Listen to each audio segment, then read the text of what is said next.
Bismillahirrahmanirrahim. Assalamualaikum warahmatullahi wabarakatuh. Alhamdulillah, summa alhamdulillah. Puji syukur kehadirat Allah Subhanahu wa Ta'ala atas nikmat yang diberikan kepada kita.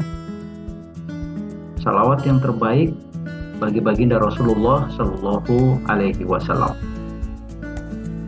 Pada sesi yang sederhana ini, kami akan berbagi informasi tentang bagaimana kita bisa menyelesaikan tugas resume dalam pelaksanaan pendidikan profesi guru.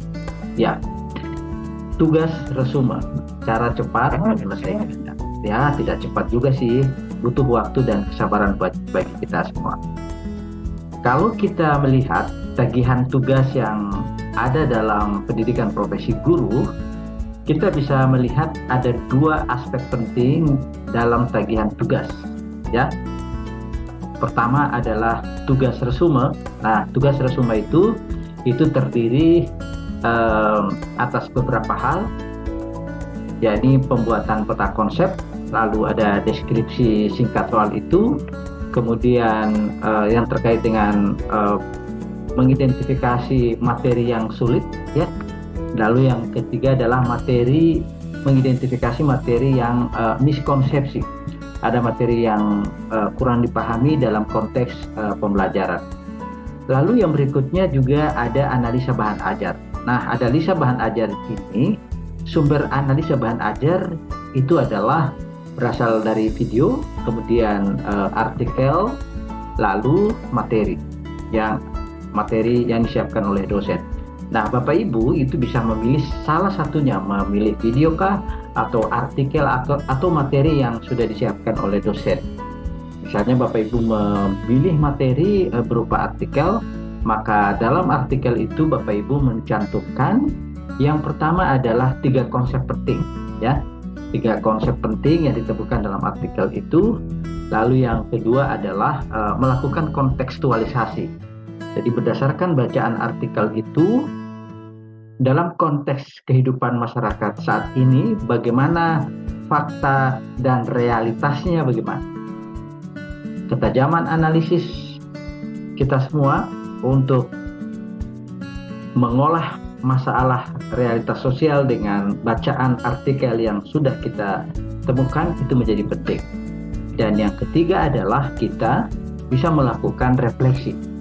Dalam konteks pembelajaran kita bagaimana?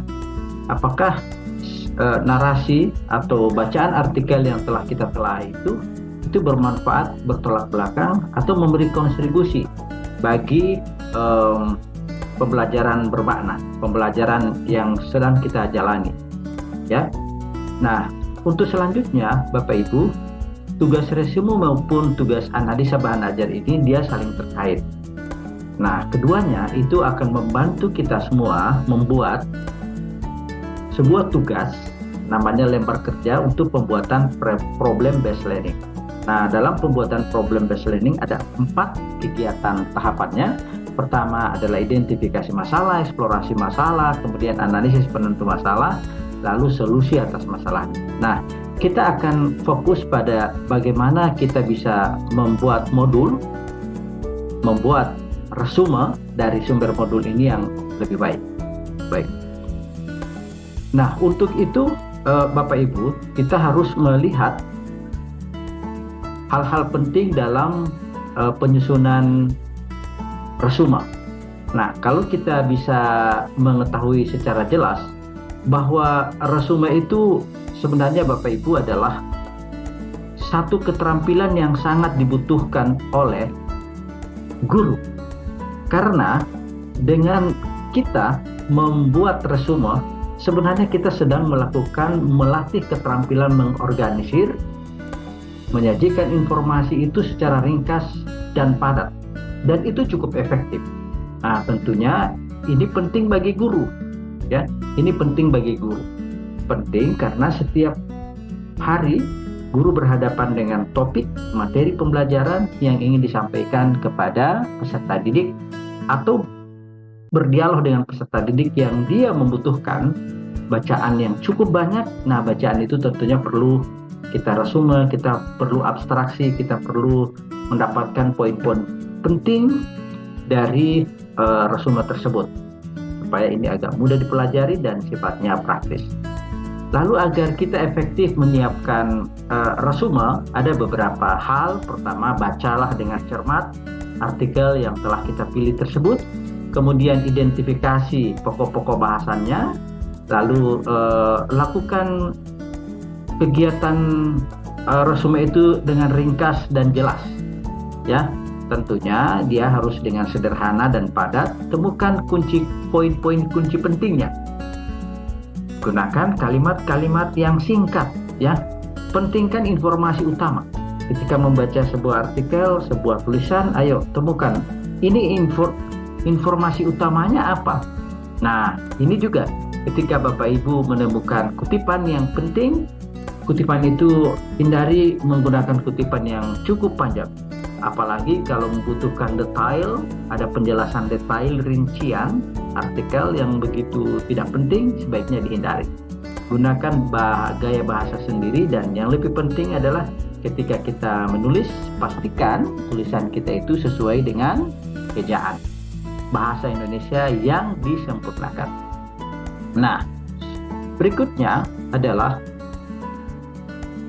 kami tampilkan instruksi tugas membuat resume. Kalau kita melihat instruksi tugas membuat resume itu ada dalam form ringkasan penyampaian tugas instruksi pembuatan resume, dan juga kita sertakan dengan pedoman penilaiannya. Nah, pedoman penilaiannya ini menjadi patokan bagi Bapak Ibu untuk membuat resume agar lebih baik. Ya. Kemudian yang lebih penting dari bagian pembuatan resume itu adalah tidak hanya sekedar menemukan 3 konsep penting dalam pembuatan resume, tapi sebaiknya Bapak Ibu gunakan peta konsep lebih awal. Peta konsep itu agar Bapak Ibu bisa mendapatkan informasi secara utuh. Penguasaan Bapak Ibu terhadap sebuah topik akan diwujudkan dalam sebuah peta konsep, sehingga ketika kita mempelajari kembali materi tersebut, kita bisa cukup melihat peta konsepnya dan mudah untuk dicerna karena kita mendapatkan informasi yang cukup utuh. Nah, untuk pembuatan peta konsep tentunya di lembar kerja Word Bapak Ibu tersedia gambar, ya, tersedia fasilitas bawaan dari MS Word yang bisa Bapak Ibu gunakan secara langsung untuk membuat peta konsep. Kita bisa gunakan fasilitas Set misalnya, atau Smart Art. Nah, ini hasil misalnya kita gunakan Set atau Smart Art untuk pembuatan peta konsep. Ya. Nah, Bapak Ibu juga bisa menggunakan peta konsep menggunakan aplikasi yang berbayar secara offline maupun online, berbayar maupun yang gratis. Nah, misalnya Bapak Ibu bisa langsung masuk saja ke bagian Google, lalu masukkan kata kunci download aplikasi namanya Mind Mapping, ya. Nah, di situ Bapak Ibu akan menemukan banyak referensi yang bisa Bapak Ibu download, ya, secara gratis. Apakah itu Ibu gunakan GuideMind, atau saudara bisa menggunakan Lucidchart, Iowa, Mendomo, Canva, Xmind, dan seterusnya. Banyak lagi. Silakan Bapak Ibu memilihnya sesuai dengan selera Bapak Ibu. Nah, ini contoh peta konsep yang digunakan dalam aplikasi online tersebut. Tentunya lebih menarik, tidak? Tapi kalau Bapak Ibu terbiasa dengan Word, gunakan fasilitas bawaan Word yang seperti yang disampaikan di awal tadi. Nah, peta konsep ini agar kita tidak mengalami kendala serius dalam pengiriman tugas. Biasanya pengiriman tugas itu kami akan kembalikan untuk direvisi. Sebabnya misalnya ditemukan ada kemiripan dokumen, nah, atau biasa dikenal dengan plagiasi. Nah, plagiasinya kalau di bawah 30% tentunya bisa ditolerir, tetapi kalau di atas 30% sebaiknya Bapak Ibu melakukan revisi, ya, revisi terhadap tugas tersebut. Nah, revisi itu misalnya ini ada tempat kita ada 50%, 38% itu kita kembalikan. Nah, bagaimana Bapak Ibu agar kita semua mengatasi tugas ini yang kemiripannya di bawah 30%? Pastikan sebelum mengirim tugas, ya cek dulu tingkat kemiripannya di aplikasi LMS Learn Management System Bapak Ibu atau di Space. Sebelum mengirim di bagian modul itu bisa kelihatan bobot atau tingkat kemiripannya. Sebelum dikirimkan sebaiknya dicek dulu tingkat kemiripan itu. Jika kemiripan dokumen itu di bawah 30%, maka bismillah silakan dikirimkan.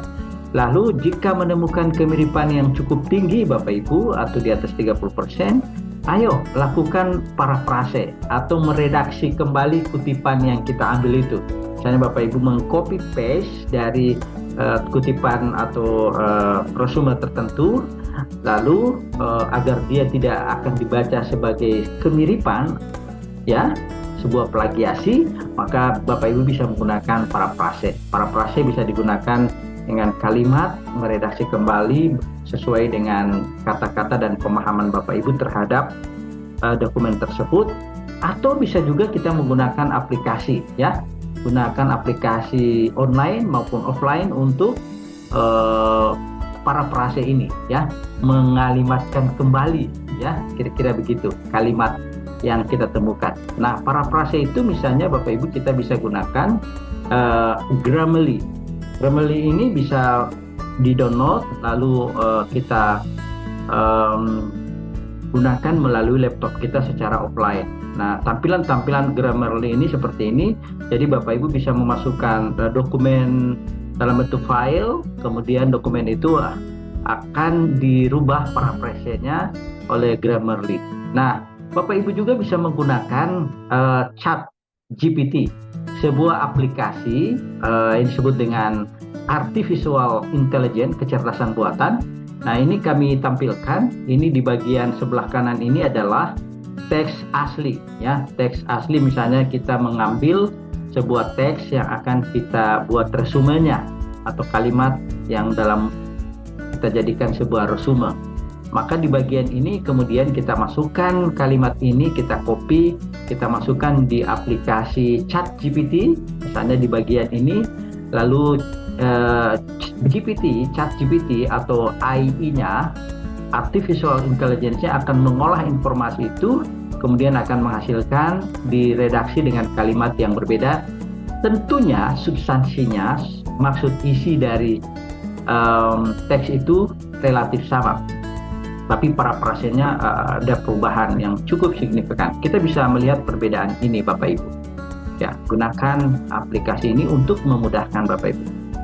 Jika tidak menggunakan juga nggak apa-apa. Bapak Ibu maksimalkan potensi Bapak Ibu untuk melakukan analisis dan parafrase secara mandiri. Nah, ini hasil GPT-nya, ya. Oke, Bapak Ibu, ini ada tugas yang menjadi bagian kita untuk kita lihat sejenak tugas itu. Ya, tugas misalnya yang kita bisa lihat dalam pelaksanaan kegiatan tugas-tugas yang sudah disampaikan kepada kita semua. Dan Bapak Ibu, semoga apa yang kami sampaikan pada kesempatan ini kita akan bermanfaat bagi kita semua, dan semoga Allah Subhanahu wa taala memberikan rahmat yang terbaik bagi kita semua. Saya mohon maaf apabila dalam penyampaian ini ada kekurangan dan kehilafannya, kami memohonkan maaf yang sebesar-besarnya. Tentunya saran, tanggapan, dan kritik konstruktifnya sangat diharapkan. Demikian, terima kasih. Wabillahi taufiq wal hidayah. Wassalamualaikum warahmatullahi wabarakatuh.